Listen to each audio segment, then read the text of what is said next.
Mesdames et messieurs, fidèles internautes de National TV, amis téléspectateurs, bien bonjour. Merci en tout cas de prendre ce rendez-vous. Comme à notre habitude, nous discutons d'un sujet. Aujourd'hui, le sujet sera un peu particulier, sinon spécial, comme tenu des caractères aussi spéciaux qui justifie certainement la raison de ces invités présents dans ce studio avec moi aujourd'hui. En 1997, naquit un bébé avec les dents dans la commune d'Avrancourt, le collège d'enseignement général d'Achoupa.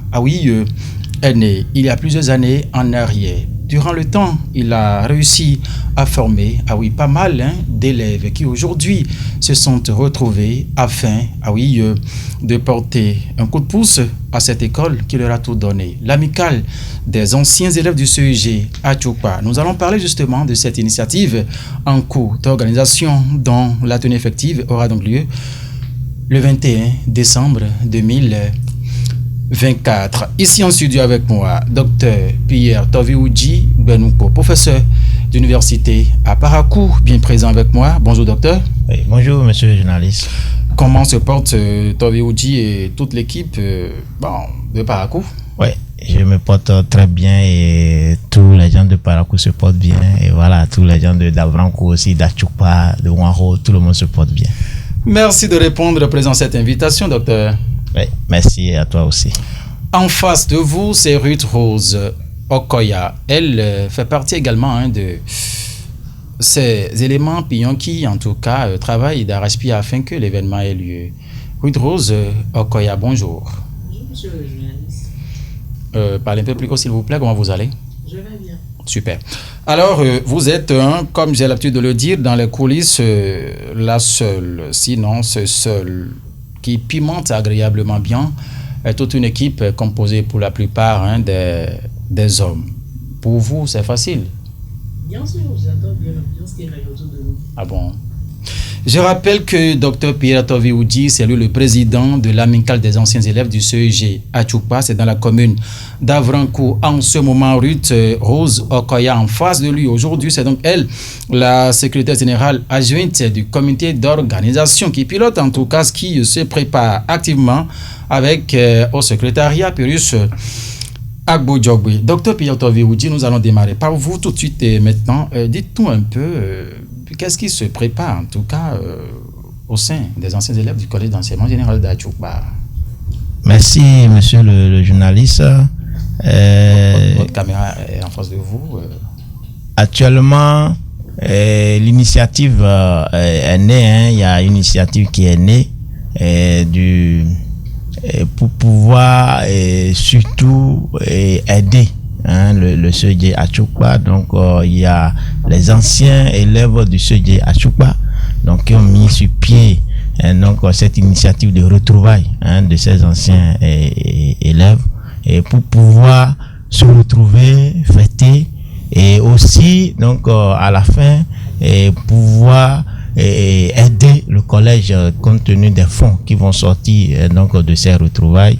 Et l'école a vraiment besoin de nous.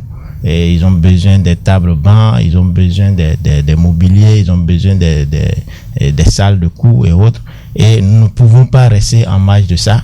Et cet appel nous a été lancé par le directeur de l'école. Et nous avons dit, tiens, donc il faut que nous, anciens élèves, nous avons pris par là.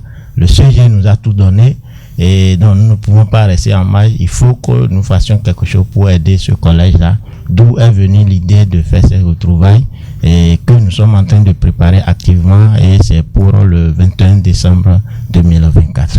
Merci à vous, Dr Tovioudji, pour cette entrée triomphale qui donne l'idée en tout cas claire, concise et précise de l'objectif de ces retrouvailles qui s'organisent au sein des anciens élèves du CEG à Tchoupa. Je vais adresser sinon de la parole à Ruth Rose Okoya dans cette émission, puisque sa présence ici, elle aura donc à intervenir plus en langue de chez nous. Vous allez parler en langue Kongbe, en langue Yoruba aussi, c'est bien ça.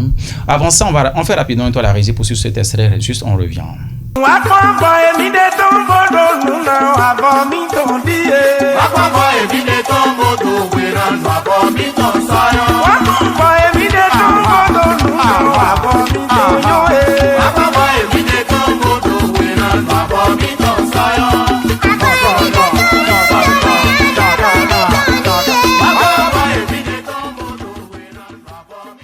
Voilà, retour en studio, Ruth Rose Okoya. Comme je l'ai dit à l'instant, on ira plus en langue de chez nous. On va parler Goun, on va parler Yoruba.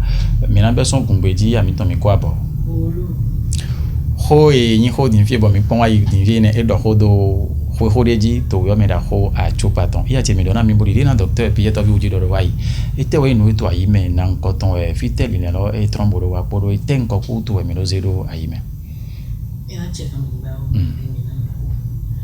o yo ho mi to na ho e yo so ja chupa flower mi me ko da ta mi gbon ro ya so me wo to fin kon ko ni tin te to asen aye gbe to me ti demi ka le ko ibe ho lo me we pono bi mi to tin to tore ni mo lo ni no me de me etele e ma ante pali ene me mi ko igodo mi o me ho e ba finele ma si ga to fini pono bi mi tore na to ni no me mo ko ton le me fide a lo ton son na lo so kan da fa yo mi ko flan wa ile na mi do a lo po na lo so gan wa lo ko na no bi mi to tin to fini o aye fi mi ka to mo ko to na ba site nde pe wi wa e to tan da me lo mini don se polu o pe goja we to ine me mi do yo lo wa lo o pe e mi na lo yan mi le mi o me ko bo fle kun le po pata mi na lo mo mi le o mi lo do no po bo do yin kona ko yo do retrouvailles des anciens élèves du CEG à Tchoupa bo mi ze mi wa lo 21 décembre na a go mi to nkan ko itin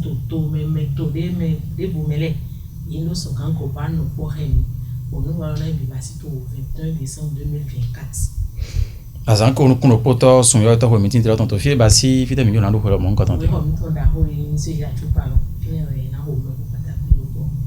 Brando ba wi wa mon coton mais do na mi bo mi do pon mi trondo wi ha mon coton mi pon we ba si hu don konko e si a woto ki ho yo lo mele nte ka inu taji mi do aye go mo do pon ni mi ba yi ho yo wa ko do din vie mi nan kan ka bona ten lo don ni na so gan wa na lo go yo lo meton kare bi de mi do ro lo me do do susu to e do no susu to amo de yin pàtàkì po mi o le mo we je ro mi ba si to ni ani ame we ni oja eji no mi to le na si ayin lo na lo so kan no mi nítorí to fle bi bo mi to mi mo do mi awe mi aton mi ene inu si ayin lo po lo no ba yi ku we mi mo do e ma je pali don de yin vive no ai mi to bo mi doju na yi ba si we yin ba le oui. Oui, au point d'enseignement. Docteur Piyotovi Oudji, est-ce que vous avez fait ce même constat comme Ruth au sujet à Tchoupa, le collège, où vous avez en tout cas effectué vos premières entrées au collège d'enseignement général, puisque je me rappelle, vous faites partie des tout premiers élèves de cette école. Oui, exactement, monsieur le journaliste. Oui, et comme l'a dit ma collègue Ruth Okoya, le constat a été fait. Et le constat est amer parce que donc vous vous rappelez aussi bien, donc une délégation était allée voir le directeur actuel de ce collège et qui nous a fait passer dans les salles. Et ce constat était vraiment amer. Non, nous constatons dans les salles où il y a jusqu'à 50 personnes, dont on peut compter des tables à peine 10, 15. Et imaginez, donc dans une salle comme ça, les gens s'asseyent à 4 à 5 sur une table banc où normalement 2 personnes devaient s'asseoir. Donc vous voyez, donc on peut pas rester en maille de ça. Et comme nous aimons tant ça, moi je le dis, et tous ceux qui sont dans le comité, ça, ils savent que c'est par amour à ce collège-là. Nous aimons tant ce collège qui nous a tout donné, qui nous a fait grandir. Et actuellement là où nous sommes, et c'est pas ce collège-là. Si on n'était pas passé par là, peut-être on ne serait pas quelque chose aujourd'hui. Donc on peut pas rester en marge de ça. D'où l'idée de cette retrouvaille-là pour pouvoir vraiment réunir tout le monde et pouvoir demander aux bonnes volontés, que ce soit des anciens élèves, que ce soit des gens qui ont pris par là, que ce soit des enseignants, des anciens directeurs, qui peuvent nous aider, ils n'ont qu'à nous aider. C'est 5 francs que tu as, c'est 10 francs que tu as, il faut mettre dedans pour pouvoir aider. Oui, docteur, nous allons revenir sur cet aspect justement d'appel de fonds et tout, et des conditions. Mais parlons un peu d'abord de la mobilisation, puisque en son temps, le collège ne comptait que quelques dizaines d'élèves. Aujourd'hui, c'est des milliers. Le collège d'enseignement général d'Atchoupa aujourd'hui fait partie des premiers collèges d'avoir un cours comme tenu justement de l'espace et tout, certains centres d'examen et tout. Quelle est la capacité, en tout cas, quel système vous êtes en train de déployer afin de faire mobiliser un grand nombre d'anciens élèves autour de cette initiative? Oui, merci beaucoup pour votre question, monsieur le journaliste. Et actuellement, l'initiative a commencé depuis mai lorsque le comité a été installé. Et lorsque le comité a été installé, au sein de ce comité-là, nous avons des représentants de toutes les promotions. Nous avons les représentants de toutes les promotions de 1997 jusqu'à aujourd'hui. Jusqu'en 2024, toutes les promotions sont représentées et toutes les promotions sont prises en compte. Même jusqu'à l'heure où nous parlons, et actuellement, au niveau de ce collège-là, tous les élèves qui sont là, que ce soit les anciens, que ce soit les nouveaux, eux tous sont concernés par cette fête-là. Et donc, nous avons déjà commencé donc par en parler depuis un bon moment. Et voilà, et c'est l'occasion aussi de remercier donc monsieur le journaliste pour ce que vous faites pour nous, pour pouvoir faire passer nos informations, pour pouvoir raviver vraiment une large genre de personnes. Donc voilà, c'est ça. Merci beaucoup, merci docteur.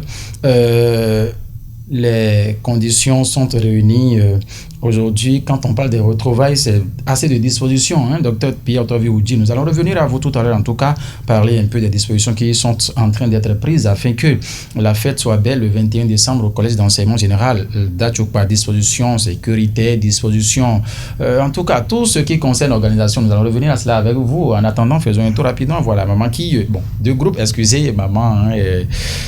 puisque, bon, à nos côtés, une brave en tout cas. Mais donna mi bo l'idée, non, docteur Pierre Tovi-Oudji Doro Tindai.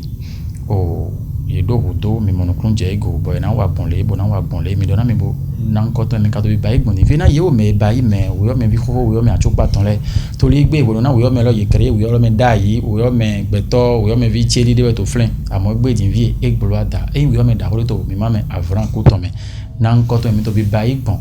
Na yo me ba yo me bi ko wa chu paton le sopo e ton do singa do mando no he me ila chela o aye won gbe ti e to e ko so ta fo we o mi to me e ma so pale na content e gba ko yi promotion konko 24 donc mi sutara mi ule makasi gan pe gbogbo na so gan la ho ro fi le pa pata to ene si me mi do na o me promotion do propo in créer et groupe et ton concole bon il do administrateur et ton bon il on va et ton comité mais bon représentant et ton bon il do mais là et ton comité mais il on sait au do mais là promotion et ton bon il même pour ta roto o lo le CD que to ene godo mi so no po so yi avolo bon avolo ou emele ko pata na ho to avolo ki come ou e no jo fundo lui wa e ni do jo na yi wa lo me avo e mi de to avolo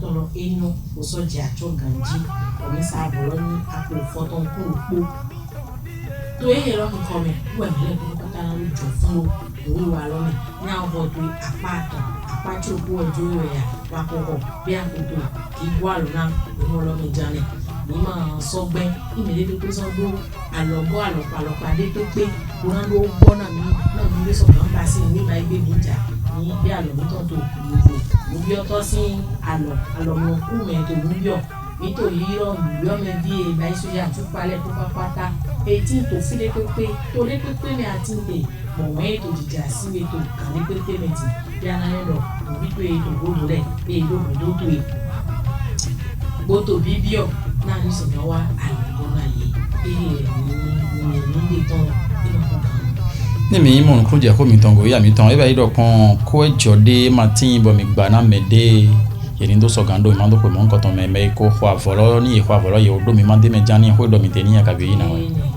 ima so gando na mede te pe ro kwe le we na ho ton so kan wa ko to avolo ki ko mi we ko ba bona we ko lo me amolo nubiato zogodo wa rukorogo mede pepe dojo na lo so pepe lo konko nizera mi lo mi ton nizero forum lo meji mi no lo ji na ze ko na ni ko to gwa lo na lo jani ma gbe mede pepe si an ko mi to titi ma ze ko jo mi lode avolo e na ko to vive me lo so gwa lo na lo wa ido na yo be mo ko bo kwa vololo o ka so do ku ro na do so gan ya po a do go hen na bai mo kai ho te do ni mi do te dagbelo ne mi do re o bile si nkuri do e do le bi kwa vo amo mele na so agwa lo na mi be mele le na yo lo da do ato mi to o yele mi to wa kwa do yo na ni wa lo ko na lo so ga zi mi do na ni lo so ga vi ko ja cho. Parlant de ce type, justement, vous avez certainement des précisions ou bien comment à donner par rapport à cette information passée en Goum par Utokoya. Oui, merci beaucoup, monsieur le journaliste. Effectivement, pour pouvoir recouvrer les fonds, donc pour venir en aide à ce collège-là, nous avons pris le tissu dont a parlé Madame Okoya. Et le tissu est à 16 000 francs. Lorsque vous achetez déjà votre tissu, ça veut dire que vous participez déjà aux œuvres que nous voulons réaliser au niveau de ce collège. Et comme elle a dit, donc en langue Goum, et nous demandons aussi aux bonnes volontés, même si vous avez acheté votre tissu et vous avez envie d'aider ce collège-là, et le Tout-Puissant, comme on le dit, va vous le rendre au centuple. Même si c'est 1000 francs, vous avez 10 000, 100 000, nous voulons même 200 000 s'il y en a pour nous donner. Des millions. Et ça peut être aussi des dons en nature. Il y en a déjà qui ont commencé déjà à donner des dons de table banc et d'autres ont donné des ciments et autres. Nous sommes prêts pour tout. Des dons en nature, des dons en espèces, nous en voulons pour pouvoir vraiment aider ce collège à qui nous a vraiment tout donné et dont les enfants sont en train de souffrir dans des conditions de travail un peu déplorables.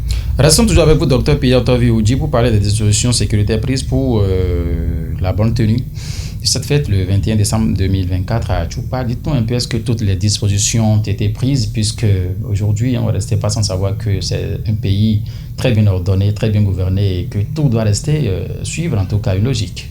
Oui, et effectivement, monsieur le journaliste, nous ne pouvons pas lancer ces retrouvailles toute une journée sans vraiment prendre les précautions. Et les demandes ont été adressées. D'abord, la première autorité de ce collège-là, le directeur, dont nous avons adressé une demande pour pouvoir donc annoncer vraiment notre retrouvaille pour le 21. Et une lettre de demande aussi a été adressée au commissaire, donc du commissariat de l'arrondissement d'Atchoupa, et aussi à la mairie d'Avancourt. Donc nous avons adressé aussi donc une lettre de demande d'autorisation là-bas aussi à la mairie, et aussi au président chargé des affaires culturelles, le président chargé des affaires culturelles de l'arrondissement d'Atchoupa aussi, qui se charge de tout ce qui est affaires culturelles au niveau de cet arrondissement. Nous avons adressé aussi une lettre de demande d'autorisation là-bas. Et là, en termes de sécurité, et ça, sans vraiment faire truc là, donc tout est mis en ordre. Tout est là pour que la sécurité y ait et pour qu'il n'y ait pas vraiment de problème le jour de ces retrouvailles. Nous allons revenir tout à l'heure parler justement du menu de cette fête. Qu'est-ce qui donc va se passer, comment ça va se dérouler le 21 décembre au Collège d'enseignement général d'Atchoupa. Mais bien avant, faisons un tour à la régie d'antenne pour suivre ici l'extrait de ce premier directeur, le directeur fondateur du Collège d'enseignement général d'Atchoupa, Pascal Maoussi, voilà, Koukoui, celui-là d'ailleurs qui a vu le collège naître en septembre justement 1997, suivi du tout premier surveillant général de cette école, veut bien nommer El Hadj Soumanou Bele, juste derrière. On revient à vous.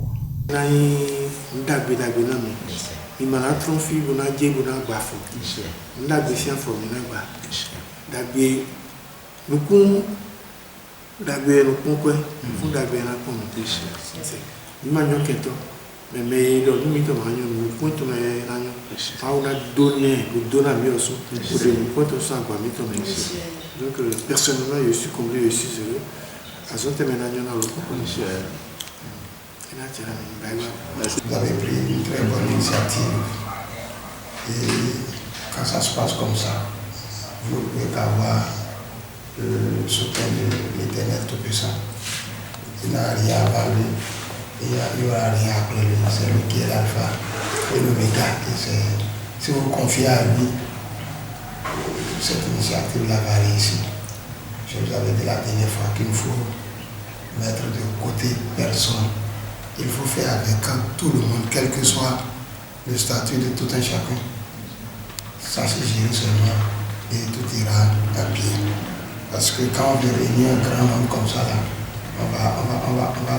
on va se aider à beaucoup de choses, on va rencontrer beaucoup de difficultés. Je sais que vous êtes assez patient, assez responsable. Et chacun de vous, dans votre carapace, là, je sais que vous pouvez contenir tout ce que les gens vous envoyer comme invective, comme provocation. Il faut être au-dessus de la mêlée, savoir gérer les choses. Je crois que ce sera un véritable succès. Mais nous serons tous là. Et je crois que ma soeur aussi sera de la partie. Ok, voilà. Retour en ce studio. À l'instant, c'était Pascal Maossi Koukoui, le directeur fondateur du Collège d'enseignement général d'Achupa. Le premier surveillant général, de façon très formelle, puisqu'il ne faut pas oublier Latonyi Razak qui officiait en qualité du surveillant général à l'époque, mais de façon très officielle. Le Pierre Oudi, vous en savez quelque chose.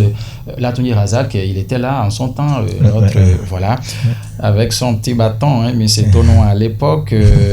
Il y avait aussi justement l'extrait de Armand Foyon, l'actuel directeur du CEG Achupa. Pierre Oudi, ces trois personnalités que vous avez réussi à parcourir, quelle a été l'ambiance à l'accueil? Oui, merci beaucoup, monsieur le journaliste. Nous avons parcouru ces trois personnalités-là déjà. L'ancien directeur, le père fondateur du collège, monsieur Pascal Koukoui, monsieur Bello, Elhadji Bello Soumanou. Nous avons été aussi chez lui, qui a été quand même le premier secrétaire général de ce collège. Le premier surveillant général de ce collège, pardon, et puis l'actuel directeur aussi, donc qui est là. Et l'ambiance a été bonne. Et nous avons été accueillis et tous ils ont vraiment félicité donc l'idée et ils nous ont encouragés à foncer pour que ça soit bien fait et que de ne pas se décourager. Donc voilà, donc de ne pas se décourager. Si nous résumons, et toute œuvre humaine, il y a toujours des découragements, il y a des bâtons dans les roues par-ci par-là, mais nous sommes devant quelque chose de bien et il faut pas se décourager. Donc c'est le résumé de leur invite ça. Ouais. Et ya mi tombi mo mi lo soto yele me ga do de mi directeur Hoho o ya mi Achupa ton Koukoui Pascal mi belo de ga wo yin me tinta ikun kun yo policy ni no me goto flen poro me yin me botin to yo me timpo ye yo do Armand a Foyon mi mo lo soto o yele me ga mi do na mi bo na mi je don ya je te ko me monte we ka ina ye wo me yin beton konko de mi mo nele. We ne mi baba mi ton da ho directeur Koukoui de evivine tam na son yelede où est l'élan et jodé directeur mettons titan où est doit papa là maintenant ni do nous a mon quand on te na nous son grand pro vieux mettons le pourquoi pas pris on est aller comme ça yede evivine tam na de ni yi ne ton le mo ye wa chiche mi we yi mi a we ya fo ye bo mi no fo do re mi cha ya re we so ko de na mi do mi wa le ko pata na ni basi o jijo ko mi so je directeur mi to àwọn to su de monsieur Bello Soumanou to mi so do ndo e bon fi go do monsieur Bello tralala na ye le we ma jo mi do godo na mi go to alo do akonji na mi go to su na mi go to alide na mi bo mi lo to bi basi kaka je fi i ma jo mi do pele mi mo ko to le me dago ato mi to le bo mi do ndo ita en tia mi gba wocho na do ado pon mi na we pon mi na do jo teme na mi do na bi oso mi se na jo mi da iro pon na jo mi le to fi bo do ran president ni bo sekpere amo de no to yi mo fi ni mo ro mi le jo na jo teme ntori Achupa fi mi te yo fo gbe bo mi pron flen o me de mi kun gbe do ayon le to flen ga mo nya to le na so kasoto fini osuga bo mi na gbon gbe le ji pere na so ga na no mo je no do plado na no yin no iwa bo mi to se do ayi me ni fe to yo me Achupa ton e ya wa e ba wa so die se lédè Yorùbá fún àwọn tó jẹ́ àwọn bíbí Achupa kàbí en tout cas gbogbo àwọn tí voilà ṣe gan ẹ kú fẹ́ àwọn èèyàn mi dáadáa ká ọ báwo lè wá sí iṣẹ́ jí dáadáa nínú ilé yín ẹ bá rí wa láwọn ìlú báyìí ẹ mọ̀ pé gbogbo àwa ta lọ léwe ní iléèwé Achupa la sowọ́pọ̀ láti fi ríra wa ká fi ran àwọn àbúrò wa tó wà ní iléèwé Achupa lọ́wọ́ nípa ọdún yẹn la fi gbé aṣọ kan sílẹ̀ aṣọ tẹ́rà tẹ́ fi ran àwọn àbúrò yín tó wà ní iléèwé Achupa náà ní ẹ bá ti fi owó yín 16,000 francs ẹ mọ̀ pé èmi ti ń sọ̀rọ̀ èmi gan mi kì í ṣe ọmọ Yorùbá ọmọ Ègùn ni mí àmọ́ kẹ́ fi gbọ́ information tí a sọ ní ẹ jẹ́ kínní hàn tàwọn Yorùbá kaka ètò ètò yẹ̀yẹ̀ díẹ̀ vas-y seulement continue donc ẹ bá ti ra aṣọ náà ẹ ti ràn wá lọ́wọ́ nínú ṣíṣe náà ni ẹ̀wù sì ń bà mí ìtẹ́ pé mi ò mọ̀ rí yín gbogbo nǹkan tá a ṣe mi ò rí àwọn Yorùbá nú ẹ̀ o ẹ má fi wálẹ̀ o gbogbo wa lájọ lọ léèwé gbogbo wa la sì ń ṣọ̀rẹ́ ẹ jáde sí wa kẹ́ ràn wá lọ́wọ́ ká sowọ́pọ̀ ká fi ran àbúrò wa tó wà níbẹ̀ ká fi ràn wọ́n lọ́wọ́ ẹ ṣeun gan ẹ kú fẹ́ 21 décembre là ń gbé ọdún náà sí ẹ jáde ẹ má gbẹ̀yìn fọ́dún yìí báyọ̀ wọn pàdé mi mọ́ mọ́ ẹ̀yìn mọ́ ẹ̀yìn gbẹ̀yìn ẹ jáde Ọlọ́run sì ràn gbogbo wa lọ́wọ́. ẹ sá máa ń pẹ́ àtúpa náà ilé àwọn Yorùbá gangan ni kàbí bẹ́ẹ̀ kọ́ nǹkan tẹ́ sọ nísìnyí ó ti yé wọn Bello Mukoddim láti Gabon il nous suit maintenant donc il prendra en tout cas comme cela et mobiliser tout son entourage autour de cette initiative. Est-ce que vous avez un message rapidement bon Khode to mesi mina ndo na so gan klita na no wa he do gungo me ko mi ando ponde nko mi an kan ha do tori gboro so go pare do gboro so mi se kaka. Merci beaucoup.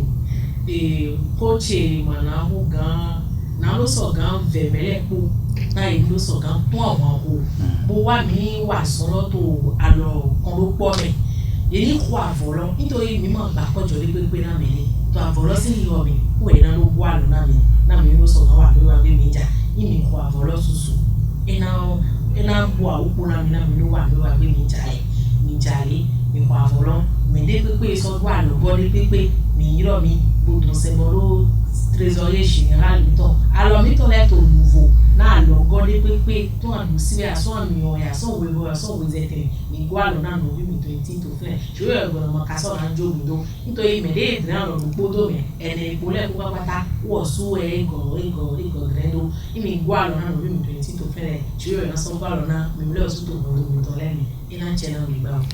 ìyá tì mí lọ́ndọ́ mi gbà ó minaleko yi azon wa tenro don bona bi oson yo me basi mo jino tole zero pon ye ni sise nu pe bi ede me na mi do so gan mi atan pe de bole ko na mi izande wa kon boy mi de ton bodo nu na wa bo mi ton die wa kon boy mi de ton bodo we na wa bo mi ton sayo wa kon boy mi de ton bodo nu na wa bo mi ton yo e wa kon boy mi de ton bodo we na wa bo mi ton sayo.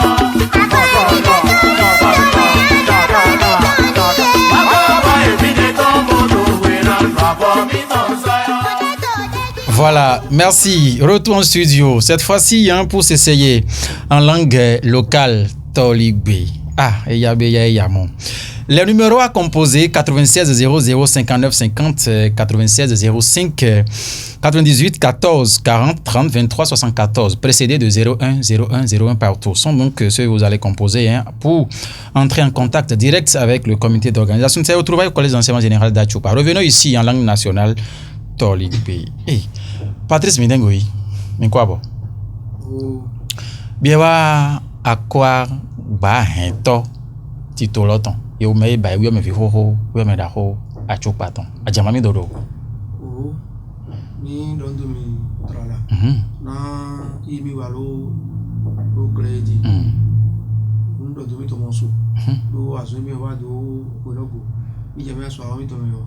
Era ko do bre. Mi tempo. Mo dondo mi. Ma o beru to. Mo wa lo koran mi. Merci. Mo wa lo koran asun ko ro. Iṣẹ́. Do mi be ba mi bi ko ta mi je me aso awon to ma ni pe go ko. Évidemment, tarara, il est au crédit. Mais wa quoi boire et tout, l'autre. Bon, il doit créer mon don le tomber. A tu pas vu Didier. Mais a tu pas con. Mais il y a tu pas ni vie aussi au moins. Mais trop il faut que dans a tu pas. Son année, il y a 17 cas à écouter. Il donne le plus que mi-temps. On j'ai une fois que nous il a tombé pour Noah.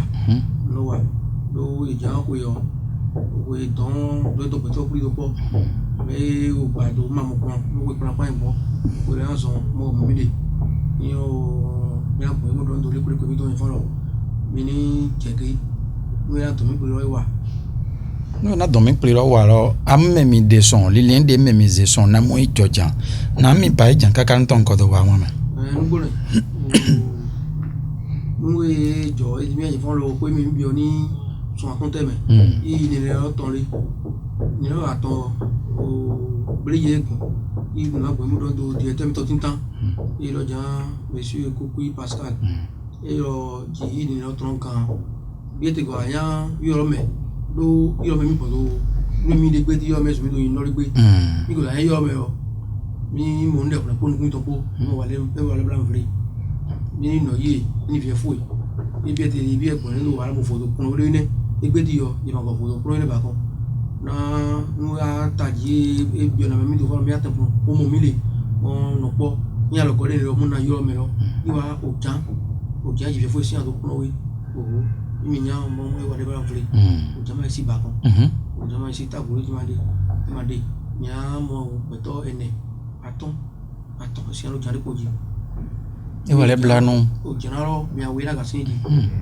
mo ko kaka mo bio na mi free bi ba do ko so ko to ri ko mi ma bi me yen ku lo mi asin kan ba ni de mo pe ni ko mo wa mo asin kan wa ni ko mi do fa mi an no po mo yiro mi no ye do tu po to son do ya to me do be ni me me do tu ko to ma ga sin ja fa mi an no tata ba mi ko ara mi ba ni ko mi je mi an ton ne ya don me big play ko yin do to wa mo no po alogo e to e do ibo sin kan mo ba yi mi do wa alogo na yo me lo na ni ne me mi de son do zewa kimi ga do zeli na wati amwe wa nu nko le ro wa nu nko de nko o mi o lefa mi nga mo ba yi do mo ten to wa soso pre do o horogo na ni le mi to do mo ten wa chicheme ndo mi trala ne su po mi de ton lo wa ta ton lo wa me wa trala ro wa afun mi ro ni ya fun yi ako fo to pre wa iwa gan le po e afun jajo mo jeme mi o to mi su po on to o to te o ni ye na ho afun ro he nko ira mo afun ne ho ri mi afun ro yi mi gbe iro alokan mi lo ti da mo afun ro ile pepe mi le mo be le pe de ko mi gere mi afun ro mi go fa mi ro afun ku akogbonu akera mi se le te tan ko ile ko mi gere to mi wa se yaju pa mo mi wa kun to kale fu mo mi wa dagbe kale fu mo mi wa ti fuji kale fu mo mi ya se je ajera ni nko mo mi ya se ya franku tete bon mo gbe je mo iro numero emi iro de poro afun to na mi donc ile ko mi gele me ro ko to nu mi so ko iro so ko to mo afun to mo iro mo afun mi to afun ko wa ga mi ga afun lo e na mi jiro je mi do wa iro lo gbe amo mi go yo mi folo me ko afun lo ni te mo yi ni lo jan wo gbogbo mi ma mi ba we ma penpe unde na do e folo afun lo bi e si ho le e wa ho lo ye fo le agbo ba ma do e folo ko afun lo po nu awere ko ta ke lo do bi ho lo mi lo bi so mi lo bo ni mo ma don do se ne go mi gan din alogo lo nko e be fo mi ko afun to e kan o ni bre do e po do awe kun le po de pepe igbedo ni do ko alo mi edo si ma e mo na mi edo ban lo e mo na mi edo mo na mi mo go po mo do me ko alo mi mi do ma do me bi ko mi gba fo mi do mo joble to nu po na si ko lon si ko ara o be to si tavo awo ni ko ara tavo po ban po le ba e mo no ko mo pin sin lo ble po fa iro na mi awo mene ya don do mene town me e ko di mi akon ko don ba e ko don ti mo yan na to ba e ko mo yan to mo no da mo si ko kan le awo apo kan ko yo be ran lo rungo ma ti kan do bi ko yo bi gba gro be te agbaro ti be o ron re go fure ko ton o sama ye mena tira mi gba o mi tan vule wa ntori me wa nu kan to ye o me ba yi wi o me vi ho a chupa ton la yo to linu wa ite de po gba e ga ba nu plan me to lo plan di ala vo para kuton o mi baba ho e Patrice Mindengo yi e loti ne e yo wa gboji no to loton hi avon lo ile e mo donu gbengo ti mo se be go po de vla bo bi ete de mo goran o ena chena mi gba o hole ma go po na go gona gon o Patrice e lo holo e lo o tun me ganji gon to li gbe lo me o mi na ve mi sin no ye mi sin be bai mi sin mla hoy ye ni ton o atupa to nya avran ku to nya won ho to nya parce que lo salama yon fan so ja atupa won ho to bi wala ye yan parce que so je won ho ba o de lo salama donc o collège lo me biton le bon atupa to nya ho bon to nya o ton il faut do wa o so ja atupa lo salama ya o golo benetine ya gabi o lo to godo biton se po mi mo don fun mo je fun de me mo se mi na lo mo se de me va o o via vous miton y no dia mais mi je mi ton mo se de me do gwalona via vous là ne jam mi bio mete pe bi kwada na ye ni tempo mo ba na mi do gwalona via vous là Kulo metolo wiyo me kulo ijala fo para kuton. Umbai unwa wiyo me achukpa mo bai khode po ge mo le koson. Ben he mo do mando ko ine me. Tàwọn ẹni ìfọ̀n ọ̀gbẹ́ ẹ̀gbọ́n dẹ́ wa mo bá yí journée lépo mo bá yí àzán lépo mo kọ̀ lẹ́kọ̀ọ́ sẹ́fẹ̀ fún ọ̀gbẹ́ tó ń kọ́ tẹ́ńkọ̀ ọ̀gbẹ́ bí ọwọ́ máa lọ mẹ́ lo ṣèjì àtúpà lọ́pọ̀ ẹ̀bẹ̀ fún ancien élève ṣèjì àtúpà tó ń wẹ̀ donc lo inétọ́ tẹ̀gbẹ́ ó yin ṣèjì àtúpà promotion lépèlépèlé lẹ́gbọ̀n tó sún 2017 kaka wa 2024 bọ̀gọ̀ dóye sí forum namo yiro gan to egbe yedo groupe ton WhatsApp donc ça me wale to a monter me gan mo to popo mo je popo mo khote avant mo yin ogodo alogole na gogola o comité lo gan na nemi jo ya wa mi do wa ganji o mo zete mo zejo mo ma o yono kwalona yo mi to na yindo sian ganji do pon we ganji parce que ça le me bien mi sian ganji o we mi go pon le bo ba ko nana zialona diete kuku Pascal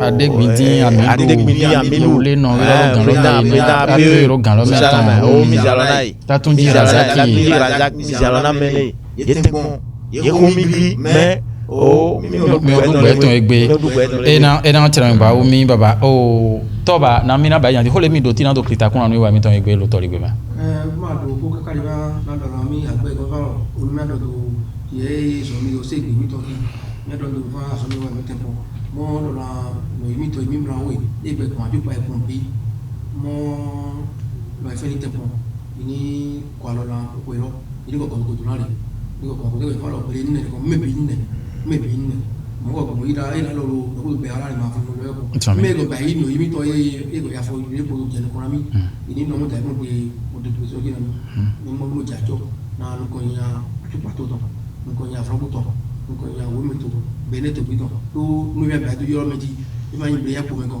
yọ̀ọ́ mẹ́tọ̀ rẹ̀ ẹ ṣe gbọ́dọ̀ ẹ máa ń bí ẹ̀bí ìsìnlẹ̀ yẹn lẹ́kọ̀ rẹ̀bùn ìfi yẹn mọ́ yẹn lẹ́ donc ẹ máa ń rẹ̀pọ̀ ní nǹkan ìní tẹ̀pọ̀ mọ̀ ìgbọ̀n láàrin. a jẹrà làzẹ́nẹ̀ yẹn ni wàá mi dùn àlọ́ do sunu fọlọ́ ibi era tira mi ba docteur mon do holeti yan lo do so jagbe mi be son la te mi an photo so jagbe ka na mi na ba yan na photo so jagbe allez très rapidement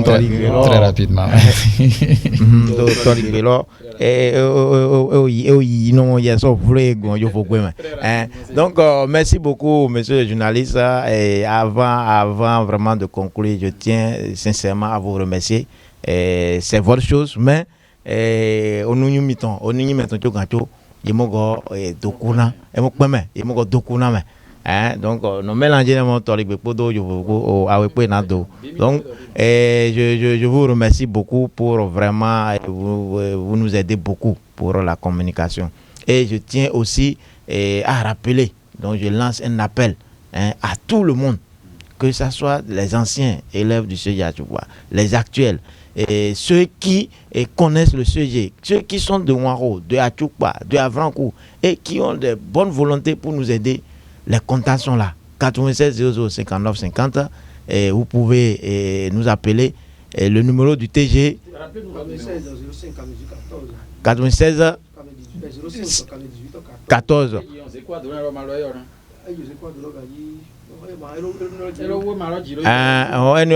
Numéro spécial molo et do ya vraiment do ngbo no me do manyo numéro do e ka me répondre à fin de pour le go d'autres on va gérer, il y a pas de souci en mode défilante vous suivez déjà les différents contacts qu'il faut donc pianoter afin d'entrer en contact avec les membres du comité d'organisation en bande défilante.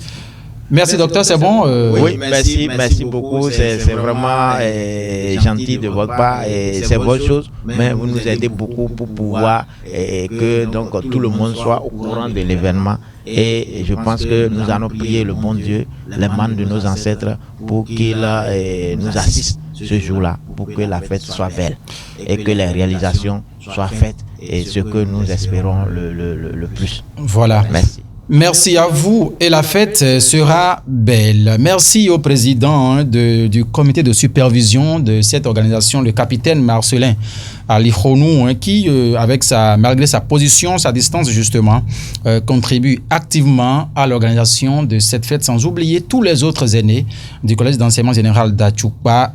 Merci infiniment. Vous avez donc compris, le message ici a été clair. Le 21 décembre 2024, le rendez-vous est pris au collège d'enseignement général d'Achukpa à partir de 9h très précise. Vous avez donc envie d'aider. Justement, il faut donc pianoter ces numéros qui défilent en bas de l'écran ici. Le 61 30 111 98 est le numéro précis sur lequel vous pouvez donc faire de Momo au nom de Midengoï à Merci Patrice.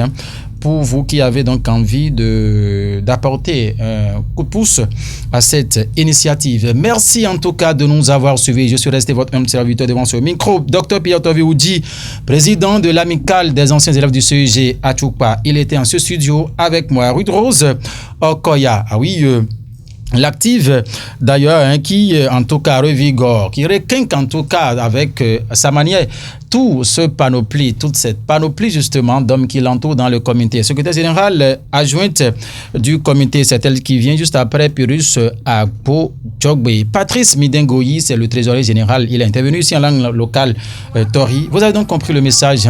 Donc mobilisons-nous autour de cette initiative afin que le collège d'enseignement général d'Achukpa continue d'abriter les examens du BPC, les examens du baccalauréat dans la commune d'Avrancourt. C'est très important. Il ne faut pas donc oublier ces aspects. Toute l'équipe de préparation, de réalisation et de diffusion, Patenho, on a la régie d'antenne, Guillaume Moukari, derrière les caméras, vous disent merci pour votre sympathique attention. Quant à moi, je vous tourne dos. Rendez-vous demain par la radio de Portez-vous bien. Au revoir.